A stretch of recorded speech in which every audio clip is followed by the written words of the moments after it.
మధ్యప్రదేశ్లోని రెండో విడత ఎన్నికల బరిలోకి కోటీశ్వరులు దిగారు.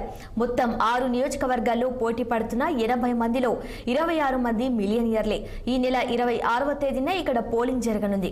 వాస్తవానికి 7 నియోజకవర్గాల్లో పోలింగ్ జరగాల్సి ఉంది. ఒక చోట బీఎస్పీ అభ్యర్థి మరణించడంతో ఇక్కడ ఎన్నికలు మే 7వ తేదీకి మార్చారు. అభివృద్ధి మార్గాల కోసం ఆరాట పడుతున్న టిఖాండ్లో మరోసారి ఎన్నికలు రావడంతో ఓటర్ల తీరుపై ఆసక్తి నెలకొంది. మోదీ గ్యారంటీతో 4వసారి గెలవాలని బీజేపీ ప్రయత్నిస్తోంది. ఆ పార్టీ వీరేంద్ర కుమార్ ఖటీకు టికెట్ ఇచ్చింది. ఇప్పటికే ఆయన ఇక్కడ 3 సార్లు గెలిచారు. గత ఎన్నికల్లో బీజేపీ ఇక్కడ 61.3% ఓట్లను సాధించింది. ఎన్నికల్లో ఈ నియోజకవర్గంపైనే అందరి దృష్టి ఉంది.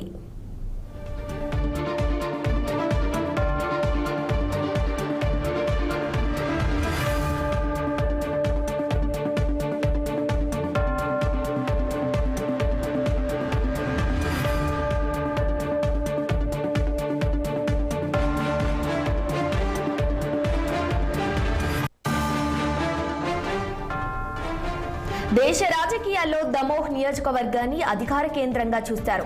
మధ్యప్రదేశ్లో ఇది కీలక నియోజకవర్గం. ఈసారి ఇక్కడి ప్రజలు తమ ఓటు విలువ చూపించుకునేందుకు సిద్ధమయ్యారు. ఇక్కడ భారతీయ జనతా పార్టీ నుంచి రాహుల్ లోధి, కాంగ్రెస్ నుంచి తర్వర్ సింగ్ లోధి పోటీ చేస్తున్నారు. వీరిద్దరూ స్నేహితులు, ఎన్నికల్లో ప్రత్యర్థులు. గత ఎన్నికల్లో బీజేపీ భారీ మెజార్టీతో గెలిచింది.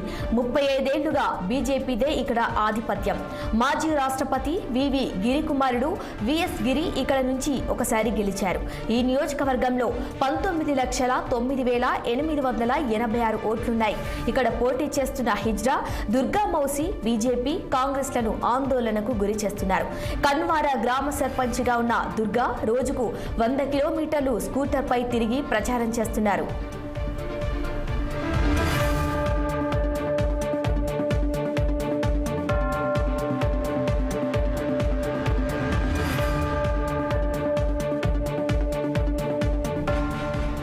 సతానాలో 5వసారి గెలిచి తీరాలని బీజేపీ అభ్యర్థి గణేష్ సింగ్ తలపిస్తున్నారు. సతానా స్మార్ట్ సిటీలో భాగంగా అభివృద్ధి చెందింది. అభివృద్ధి మరింత జరగాలని కోరుకుంటున్న సతానా వాసులకు గణేష్ సింగ్ పనితీరు పట్ల సంతృప్తి వ్యక్తం చేస్తున్నారు. 2004 నుంచి ఆయన ఇక్కడి నుంచి గెలుస్తూ వస్తున్నారు. ప్రధాని మోదీకే తమ మద్దతని స్థానికులు కొందరు స్పష్టం చేస్తున్నారు. ఇక్కడ బీఎస్పీకి గణనీయ సంఖ్యలో ఓట్లున్నాయి. సతానా వింధ్యా రీజియన్లో బహేల్ఖండ్ ప్రాంతంలో ఉంది. ఇక్కడ బ్రాహ్మణులు, పటేళ్లు, ఠాకూర్లతో పాటు ఓబీసీలు గెలుపును ప్రభావితం చేస్తారు. ఎస్సీ, ఎస్టీలు తక్కువగా ఉన్నారు.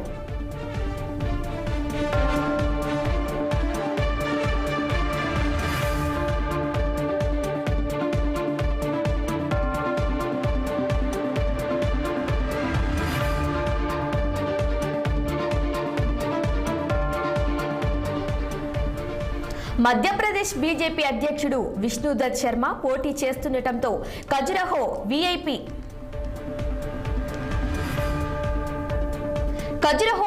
నియోజకవర్గంగా మారిపోయింది. ఆయనపై పదవీ విరమణ చేసిన అధికారి ఆర్బీఐ ప్రజాపతి ఫార్వర్డ్ బ్లాక్ తరపున పోటీ చేస్తున్నారు. సమాజ్వాదీ అభ్యర్థి నామినేషన్ తిరస్కరణకు గురి కావడంతో ప్రజాపతికి ఇండియా కూటమి మద్దతిస్తోంది. ఇప్పటి వరకు కాంగ్రెస్, సమాజ్వాదీ అగ్రనేతలెవరూ నియోజకవర్గం వైపు కన్నెత్తి చూడలేదు. గతంలో ఇక్కడ బీజేపీ ఫైర్ బ్రాండ్ ఉమాభారతి పోటీ చేశారు. ఈ నియోజకవర్గంలో 25,87,685 మంది ప్రజలున్నారు. అందులో 81.78% మంది గ్రామీణులే, 18.57% మంది ఎస్సీలు, 15.13% మంది ఎస్టీలు ఉన్నారు. ఇది బీజేపీకి కంచుకోట లాంటిదే. గత ఎన్నికల్లో దాదాపు 5 లక్షల మెజార్టీ వచ్చింది.